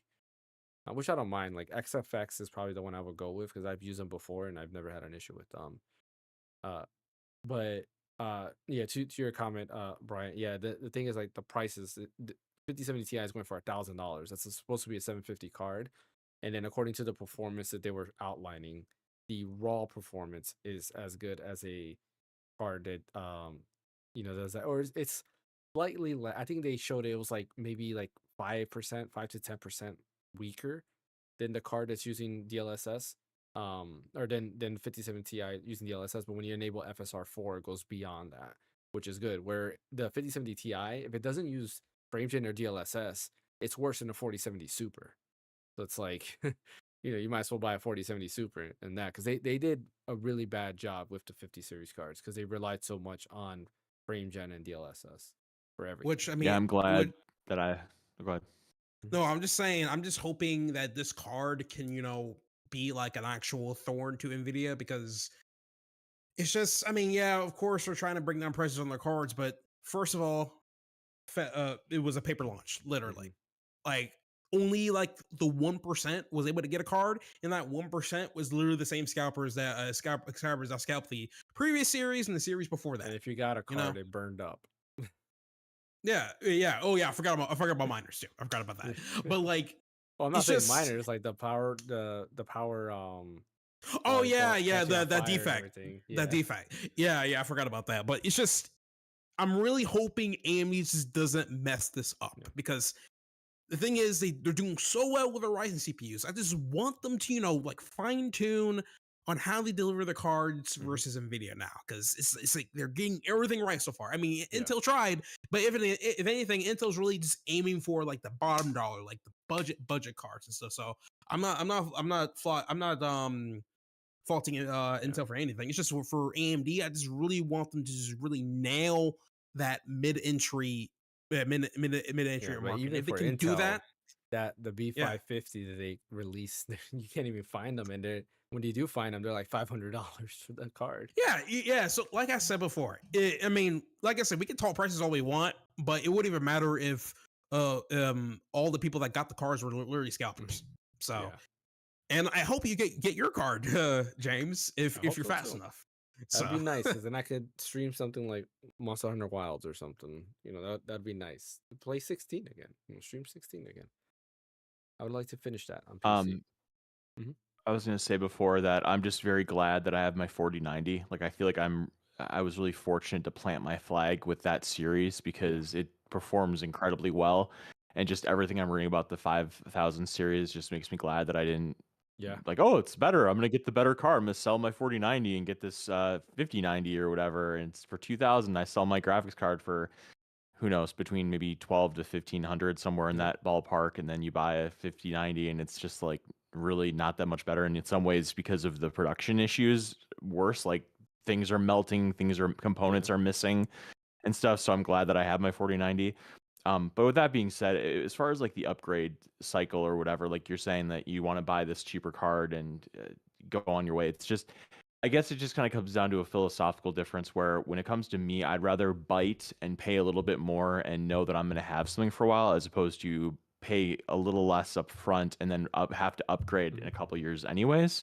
So I just know you've gone without for a long time, that I kind of feel bad that you're going to kind of go to the mid-range again for all the gaming that you do and stuff. I feel like you, of all people, would be deserving of a nice card, like a really, really nice card. Yeah, I mean, the 9070 XT will do that for him. The problem is, like, if he wants to spend more money, like $1,000, $1,200, he's gonna get the same performance spending it on a 9070 XT for only $600.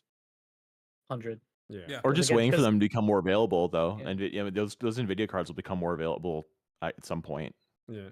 Well, I mean, for me to jump up, right, it would have to be a 5080 card, but those are even higher, right? Because the 9070 XT would be the 5070 Ti equivalent.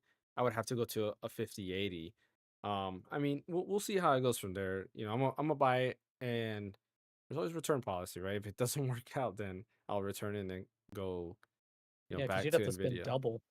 Yeah, like more than double to get a 5080. Yeah, exactly. Yeah. Well, that, or I'll have to find like a 4080 or something like that, like an older series, because the way it's looking at, I'm probably better off going with a 40 series card if the 9070 XT is not what they're saying it is on paper. So that's another thing we'll have to wait and see, because if it performs the way they're saying on paper, then I think this will definitely get the job done for everything and then some. With what it has, I do like 16 the gigs of idea memory. of having an AMD processor paired with an AMD GPU. Like that's cool.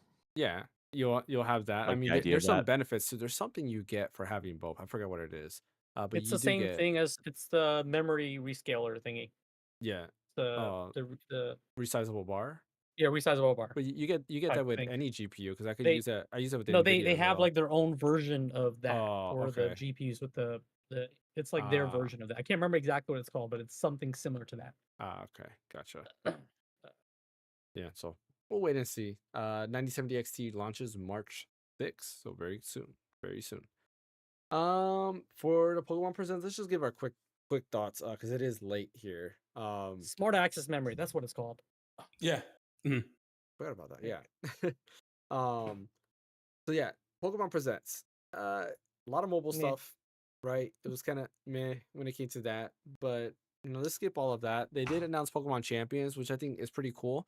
Pokemon Champions looks to be like the modern version of Pokemon Stadium, where it's just the battling, and you can pull from different Pokemon games and from your Pokemon from Pokemon Home into this game, and you can pretty much play anywhere. It's going to be on Nintendo Switch, or they say the Nintendo Switch family of systems, which includes Nintendo Switch 2, and mobile, and basically allows you to access your team on the fly wherever you are and battle other people. This is going to be the main one, and they had a press release saying that this will be for people who wants the traditional Pokemon battle, where you're doing the IV, EV, or the EV training, whatever they call it, and you're doing the competitive battle. This is what this is for.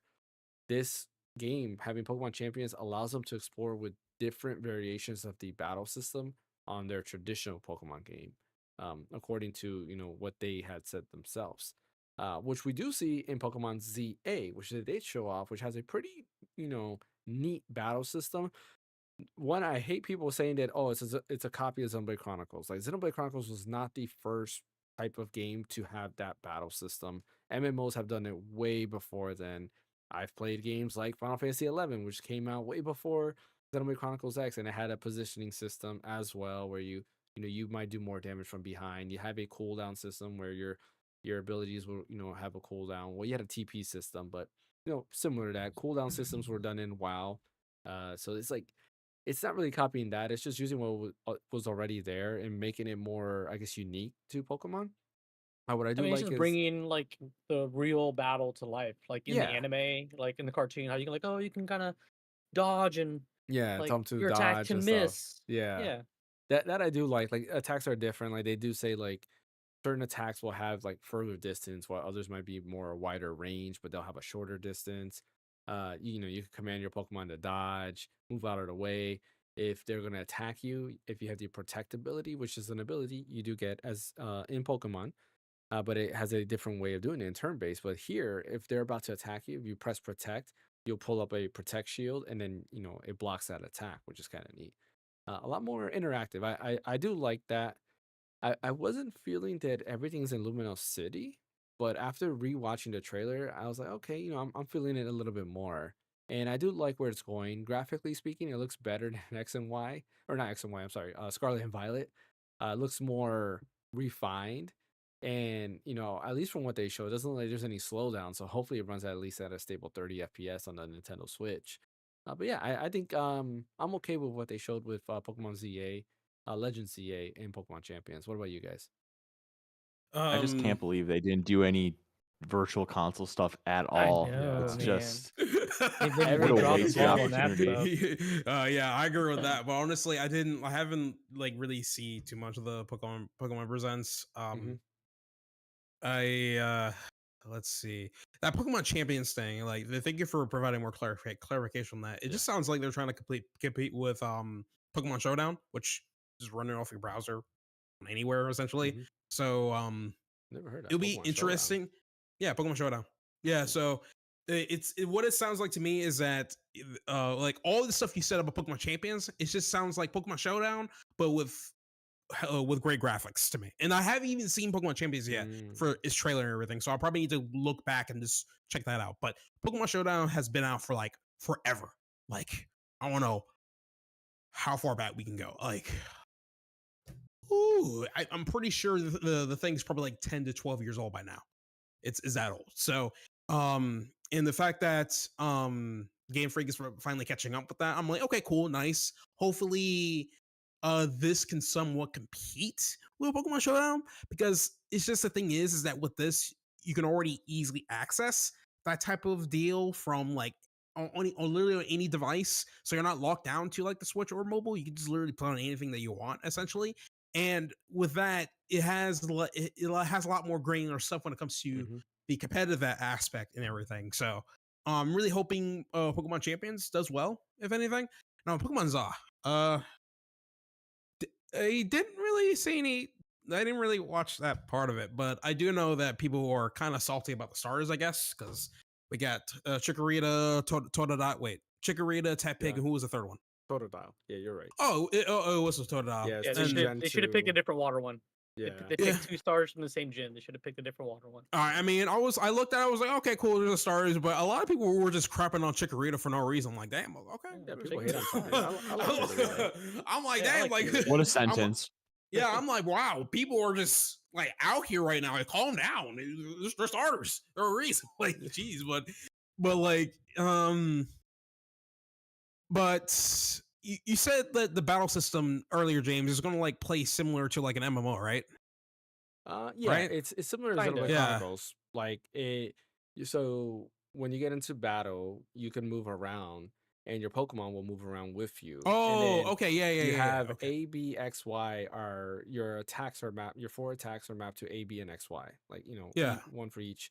And depending on how you use those moves, you can attack, but you have to time it correctly. So like, if for example, let's say you're dodging, right? So if you roll, your Pokemon will also like dodge. So it might jump out of the way, and then Yeah. you press attack after, you might hit them. But if you attack first and then you roll, you're gonna miss the attack. If that makes sense. Yeah, that makes perfect sense. Yeah, I mean, at least they're trying something different with the combat. If it was still went with turn based, that would be completely fine with me. Mhm. Just make it look nice like Pokemon Gale of Darkness, and I'll be sold right now. But I mean, let's Legends see. Arceus had a really good turn-based combat because you have the strong style and speed style, and I thought that was Yeah. pretty awesome because that would change the game. Did it look better than Gale of Darkness on the GameCube? Look, yeah, in my opinion, it does. It looks better and it plays Mm. because like speed. Okay. So it's kind of like Final Fantasy X. You can see the attack order on the right. If you use speed Yeah. style, you might be able to attack twice. If you use strong style, you might only attack once, and the opponent can attack twice, but you'll do double the damage. And then you had to master your skills. So like, if you have flamethrower, you might not be able to use strong or speed style yet. You have to master it first, which is usually by getting into so many battles and using that ability so many times, and that will allow you to master that skill, and then you can use strong or speed style after. So I'm playing thinking- better, that makes sense. I mean, they need to improve from that. But I'm talking about like when it comes to looking better, when it comes to the animations and impact frames, whenever a Pokemon's using a move or something. I mean, Yeah, Arceus is probably the best looking modern Pokemon game, yeah, to be honest. yeah, for sure. Mm. I would Okay. say. I mean, would say I that's think it better. looked better than Sword and Shield. It definitely looks way better than Scarlet and Violet. Yeah. Yeah, that I can definitely agree. But anything else? Anything else that's in my head, I guess. But yeah, I mean, the only thing I'm possibly hoping, which is probably not going to come to fruition, is they're probably not going to add any voice acting to the game. Which I'm like, man, just add the voice doesn't acting, look like it. please. They make enough money where they could make a true next gen, really high production value Pokemon game. They make enough money. This isn't like some indie studio from Yeah. some random place. Like this is a Yeah. top tier property that's just as big as anything else's, and they insist on We'll just make you doing the this really discount. half-assed stuff.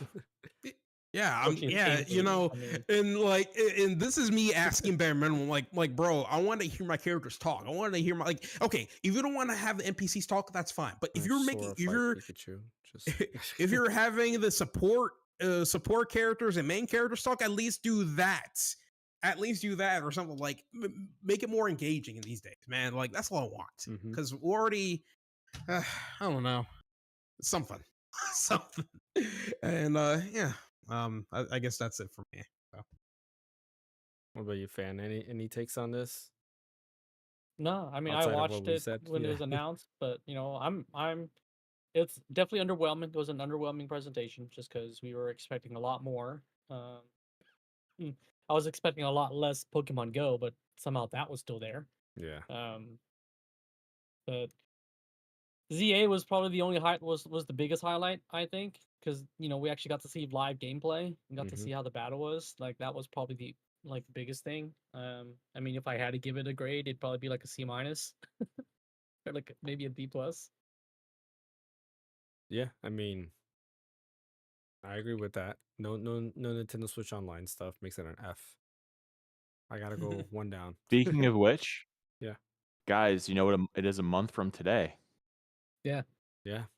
Yeah, Nintendo 30 days Switch from today 2, would be month from today. the Switch Yep. 2. Direct. Switch 2. We'll be we're all over excited. that. Yep. We're all off. We'll all be here that morning. Yep. I still haven't took day off yet for that. Oh, come on, Ash. Better get on that. Do it now. I'll be off anyways, so I'll be okay. Or actually, no, wait, my schedule changed. No, your schedule changed. I think my schedule. I'm good. I'm fine. Okay. Wait, is it on a Thursday or Friday? It's on a Wednesday. It's on a Wednesday. It's on a Why on Wednesday. a Wednesday out of all days, man?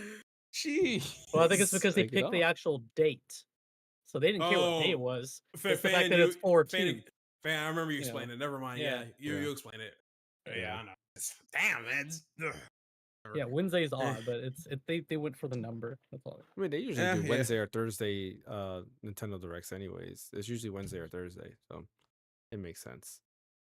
Yeah, and I can't wait for it. This I'm really concerned for you, James, mainly because of the ergonomics of it. Because it looks like they didn't really increase the size that much when it comes to the back when it comes to the backside at least. So I mean, I don't know. I think it would be a bit better, but not that much better. That makes sense. I mean, I hope so. Yeah, like Yeah. I wanted to feel good in my hands, but if not, I might have to buy like the grip Satisfy story grip, pads, or yeah, Satisfy or pads, something, yeah. or yeah, if what Hori's these gonna come out people- with freaking Joy-Cons, but It's sad they forgetting have to. grips. yeah, well, like if I have to buy something like this that has like more grip, then I will. I don't Well, even- Satisfy already has a Can we just- pre-order for their grips on their website. Yeah. Well, Just shout out to Steam Deck, man. That's how you do ergonomics. That's all I gotta say. I've Yep, been. you can show it, so- Dash. Yep. I There you mean, go. the Well, you got only even more problem stuff is on it. like with the way the Joy-Con is designed, they can't do like an ergonomic grip because the way that it has to be also be played like horizontally too. Like it's just Yeah. the way it's shaped would be weird. So they Yeah, I unfortunately have guess. to make it somewhat symmetrical. I mean, I could probably play this sideways. They're Nintendo. They could find a I way. can play this sideways, like. Oh man, this way, play DS, let's get it. See, there we go. See, I can play it sideways. It works. If they can find a way to get the Joy-Cons to snap on the side, so we can play DS Bro, games. yeah, just let us Listen, flip I'll the sign Switch you up. this way to play DS. That works perfect. You're right, Yeah. 100%. See, I can play. Get stylus. Like, oh man, I'm ready, bro. Listen, I've been on this this high on like the Switch 2 playing backwards compatible DS games, bro. Oh. I'll be all over that. That'd be On- big. on- And And I on did top of just that, get my if- new Switch game in. Oh, nice. Grace's Oh, Tales of Grace's F. Yep. My boy. Good stuff. my favorite Tales game. So I'll have Love to load that in. Yeah, I mean, But yeah. Well, going back to Pokemon, yeah, ZA, we'll see, and hopefully it's available on Nintendo Switch 2 or some type of like I guess upscaling. Yeah, like to make I it hope so, run too. better. I Yeah. really hope Scarlet and Violet. I hope the Switch 2 can just upscale all the old games because Scarlet and Violet needs it bad. Like I was playing Brute it force it. when I was trying to play Legends Arceus on stream, and I had to reinstall it because of some corruption data. And Oh the yeah, I little saw bit that when you were played, streaming. yeah, it was bad. The frame rate was so bad. It's like I can't play this game no more. Oh man, like I enjoyed it to where I was at, but I just think I can't. Unfortunately, sad. Anyways, Pokemon Legends ZA. We still don't have a release date. We just know it's coming out sometime this year. So I'm sure they're probably waiting for the Switch 2 announcement before they actually say anything. I assume fall also. We'll probably get it. It'd be a fall crazy if it was a release. launch title. That would be crazy. A Pokemon as a launch title would be Oof. nuts. Like they've never done Yeah. that. Yeah. At all. That would That'd be sell. Hey, insane. that would be the system seller we were talking about. I don't think Mario Kart is the system seller. Like even though it sells a lot, right? I don't think it's the day one system seller that like Breath of the Wild was, right? It's not a reason to buy the Yeah, game, because buy the people who console. buy consoles day one are usually like the hardcore gamers. And as much as I will I'm a buy hardcore Mario gamer. I Kart love day Mario one, Kart. yeah, well, that's true. But Mario Kart's numbers are that high because it's the non-hardcore gamers are buying that game. Mm. But like a lot of the people who, yes, they're gonna enjoy Mario Kart, they're gonna want something else than Mario Kart to buy it. And I think Pokemon could be that game. Maybe. I mean, I don't know. It We'll could. see. It depends if they're going to make Za only on Switch 2, then yeah, I can definitely see that happening. But like, it sounds Yeah. like that Za is going to be on Switch and Switch 2. So I'm just hoping when the Switch 2 like thing happens from a month and 3 days from now, I hope they go really in on like, hey, listen, if you play that same Switch title on the Switch 2, here's what it's going to look like. Like, give us constant comparisons between the two.